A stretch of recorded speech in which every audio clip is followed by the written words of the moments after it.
বন্ধুরা, আমি ডক্টর অমিত কুমার হালদার। আমার এই হোমি হেলথ চ্যানেলে আপনাকে স্বাগত। আজকের ভিডিওতে জিহ্বার নিচের টিউমার অর্থাৎ র্যানিউলা সম্পর্কে বলবো। কী কারণে হয় এই র্যানিউলা সমস্যাটি যদি হয়ে থাকে, সেক্ষেত্রে এই পরিস্থিতি ভালো করার জন্য আপনি কি হোমিওপ্যাথিক মেডিসিন ব্যবহার করতে পারেন সেই সম্পর্কে বলবো। তো ভিডিওটি সম্পূর্ণ দেখার জন্য আমার সঙ্গে থাকুন, এবং আপনি আমার চ্যানেলে নতুন হলে বা চ্যানেলটি সাবস্ক্রাইব করে না থাকলে আপনি চ্যানেলটিকে সাবস্ক্রাইব করে নেবেন। এবং আপনি যদি আমার কাছে অনলাইন ট্রিটমেন্ট নিতে চান, স্ক্রিনে দেওয়া হোয়াটসঅ্যাপ নাম্বারে আপনি হোয়াটসঅ্যাপ করতে পারেন। তো আসুন তাহলে ভিডিওটি শুরু করা যাক। প্রথমেই আমরা জেনে নেব এই র্যানিউলা কী। আপনার লালাগ্রন্থির ব্লকেজের কারণে সেই লালাগ্রন্থি ফুলে যায়। এই ফুলে যাওয়ার প্রক্রিয়াকেই বলা হয় র্যানিউলা। আসুন জেনে নিই এই র্যানিউলা কী কারণে হয়। আমাদের মাউথ এরিয়াতে কয়েকটি লালা গ্রন্থি আছে। এই লালা গ্রন্থি অনবরত আমাদের মুখে লালা সিক্রেশন করতে থাকে, এবং এই লালা সিক্রেশনের মাধ্যমে আমাদের যে পাচন প্রক্রিয়া সেটা কিন্তু কমপ্লিট হয়। কিন্তু কোনো কারণে যদি আপনার এই লালা গ্রন্থির নালীতে অর্থাৎ স্যালাইভা ডাকে যদি আপনার ব্লকেজ তৈরি হয়, সেই ব্লকেজ জনিত কারণে তখন লালা গ্রন্থি থেকে লালা ক্ষরণ হতে পারে না। এই লালা ক্ষরণ না হয়ে লালা গ্রন্থিতে ধীরে ধীরে বাড়তে থাকে। এই লালা গ্রন্থি বেড়ে গিয়ে যে টিউমারটি বা যে সিস্টটি তৈরি করে, সেই সিস্টটি হলো র্যানিউলা। এই র্যানিউলার রং দুই ধরনের হতে পারে। অনেক সময় অনেকের দেখা যাবে এই র্যানিউলার কালার জলের মতো স্বচ্ছ ট্রান্সপারেন্ট।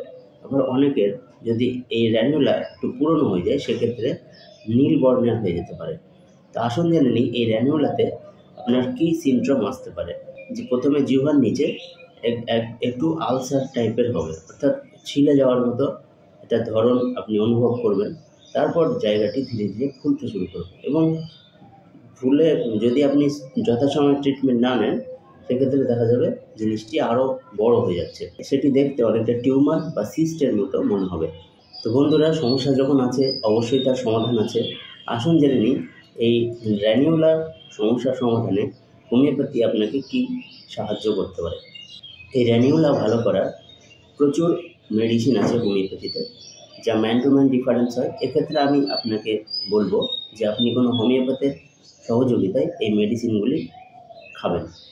এবং আজকের ভিডিওতে যতগুলি মেডিসিনের কথা বলবো, যদি আপনি র্যানিউলা সমাধানে এই মেডিসিনগুলি সেবন করেন, সেক্ষেত্রে সবকটি নেওয়ার দরকার নেই।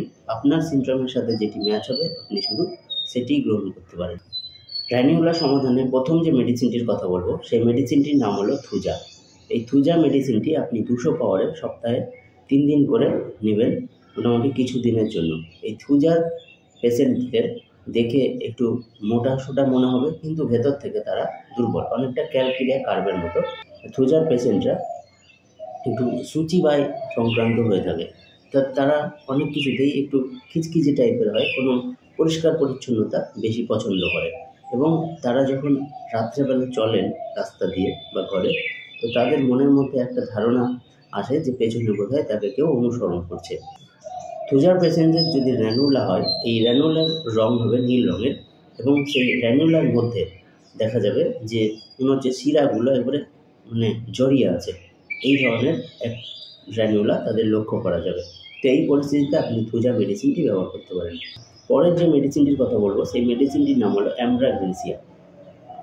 বন্ধুরা, যদি এই র্যানুলা জনিত কারণে আপনার মুখে যদি প্রচুর দুর্গন্ধ হয়, অর্থাৎ প্রচুর দুর্গন্ধ তার সঙ্গে র্যানিউলা, সেক্ষেত্রে আপনি এই অ্যামব্রাগ্রেসিয়া মেডিসিনটিকে ব্যবহার করতে পারেন 30 পাওয়ারে 2 ফোঁটা করে হাফ কাপ জল সহ দিনে 3 বার, মোটামুটি কিছু দিনের জন্য।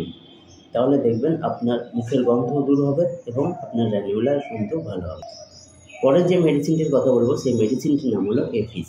এপিসের র্যানিউলা দেখা যাবে যে সেই র্যানিউলা এরিয়াতে প্রচুর জ্বালা ভাব থাকবে এবং গরম ভাব, তার সাথে ফোলা, অর্থাৎ জ্বালা, গরম এবং ফোলা। এই 3টি সিমটম নিয়ে আপনার র্যানিউলা যদি হয়ে থাকে, সেক্ষেত্রে আপনি এপিস মেডিসিনটিকে 30 পাওয়ারে ব্যবহার করতে পারেন। দিনে 3 বার করে খাওয়ার আধ ঘন্টা পর 2 ফোঁটা করে মেডিসিন 1 চামচ জলে সেবন করতে পারেন। পরে যে মেডিসিনটির কথা বলবো, সেই মেডিসিনটির নাম হলো মাক্সল। মাক্সলের পেশেন্টদের দেখা যাবে যে তাদের মুখ থেকে প্রচুর লালা ক্ষরণ হয়।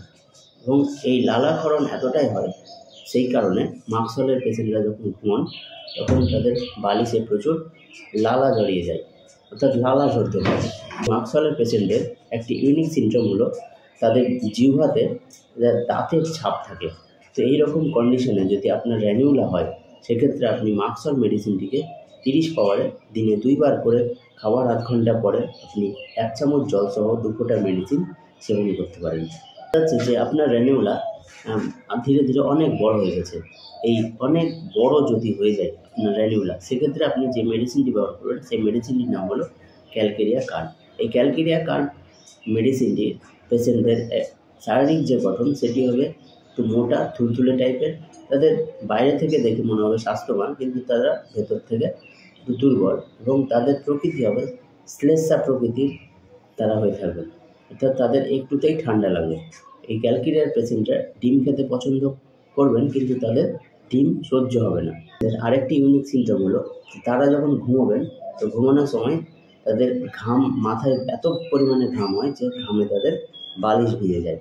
তো এই রকম ইউনিক সিমটম যদি আপনার র্যানিউলা বড় হতে থাকে, সেক্ষেত্রে আপনি ক্যালকেরিয়া কার্ড মেডিসিনটিকে 200 পাওয়ারে দিনে 1 বার করে সপ্তাহে 4-5টি ডোজ আপনি কিছুদিন নিন, দেখবেন আপনার র্যানিউলা ঠিক হবে এবং আপনার সমস্যাটিও ভালো হবে। বন্ধুরা, দেখা গেছে অনেকের বারবার র্যানিউলা হয়, অর্থাৎ র্যানিউলা ভালো করলেন, আবার কিছুদিন পরে আবার র্যানিউলা হলো।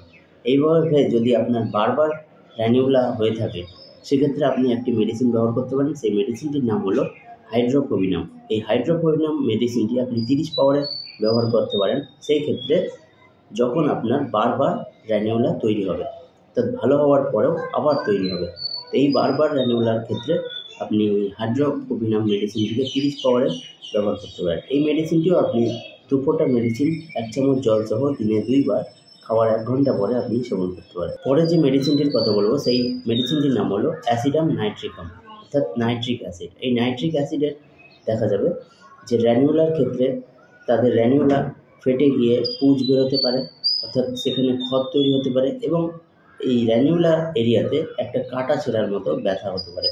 তো এইরকম ব্যথাযুক্ত র্যানিউলা যদি হয়ে থাকে, সেক্ষেত্রে আপনি এই অ্যাসিডাম নাইট্রিকাম মেডিসিনটি ব্যবহার করতে পারেন। এই মেডিসিনটি আপনি 200 পাওয়ারে সপ্তাহে 4-5টি করে ডোজ কিছুদিনের জন্য নিতে পারেন। পরে যে মেডিসিনটির কথা বলবো সেই মেডিসিনটির নাম হলো অ্যাসিড ফ্লোর। অ্যাসিড ফ্লোরের পেশেন্টদের দেখা যাবে যে তারা অত্যন্ত গরম কাতর। তারা এতটাই গরম কাতর, তারা শীতকালেও গরম জামাকাপড় পরতে পছন্দ করেন না। তাদের মলমূত্র, ঘাম সমস্ত কিছুতেই প্রচুর দুর্গন্ধ, এবং তারা প্রচুর পরিমাণে ঘামেন। তাদের হাতের তালু এবং পায়ের তালুতে প্রচুর ঘাম হয়। এই অ্যাসিড ফ্লোরের পেশেন্টরা সবসময় তাদের রোগের কথা চিন্তা করে। তো এইরকম মানসিক অবস্থা নিয়ে যদি আপনার র্যানিউলা তৈরি হয়, এবং সেই র্যানিউলা যদি আপনার বহুদিন ধরে থাকে, সেক্ষেত্রে আপনি অ্যাসিড ফ্লোর মেডিসিনটিকে 200 পাওয়ারে সপ্তাহে 2-3টি করে ডোজ আপনি কিছুদিনের জন্য নিতে পারেন। পরের যে মেডিসিনটির কথা বলবো সেই মেডিসিনটির নাম হলো বেলেডোনা। এই বেলেডোনা র্যানিউলার ক্ষেত্রে দেখা যাবে যে র্যানিউলা এরিয়াতে যদি জ্বালা, গরম ভাব এবং লাল ভাব, এই 3টে জিনিস যদি অবস্থান করে, সেক্ষেত্রে আপনি এই বেলেডোনা মেডিসিনটিকে ব্যবহার করতে পারেন। এই বেলেডোনা মেডিসিনটি ব্যবহার করবেন 30 পাওয়ারে দিনে 3 বার করে 2 ফোঁটা মেডিসিন 1 চামচ জলসহ কিছু দিনের জন্য। বন্ধুরা, র্যানিউলা সমাধানে আরও প্রচুর মেডিসিন আছে। তা আজকের ভিডিওটি কেমন লাগলো অবশ্যই কমেন্ট করে জানাবেন। ভালো লাগলে লাইক শেয়ার করবেন। পরবর্তী ভিডিওর জন্য আমার সাথে থাকবেন। ধন্যবাদ।